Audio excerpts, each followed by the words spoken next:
Bhograi block तालासारी सामुद्रिक थाना police पक्षर Odisha Paschim Banga सीमांत शाहबाजीपुर बोर्डर ठारे नाकाबंदी होता देखा मिली। सूचना अनुसार पड़ोशी पश्चिमबंग दीघार जगन्नाथ मंदिर उद्घाटन अवसर में जनसमागम को दृष्टि रखी बालेश्वर एसपी निर्देश क्रमे तालासारी सामुद्रिक थाना पुलिस सीमांत शाहबाजीपुर बोर्डर में अनुप्रवेशकारी चोर तस्कर बेआईन लघु खनिज चोरा चालाणकारी और निशा बेपारी तीक्ष्ण नजर रखी।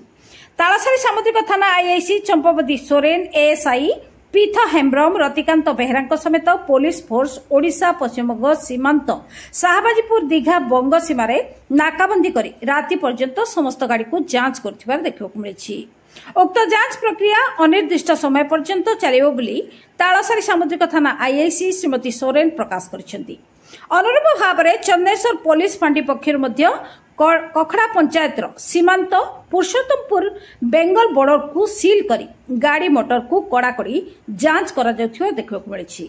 एथिरे चंदेश्वर पुलिस फांडी अधिकारी वन बिहारी शतपथी कांस्टेबल उज्जवल कुमार महांती रेंटा मारांडी होमगार्ड जयानंद पात्र प्रमुख उपस्थित रही।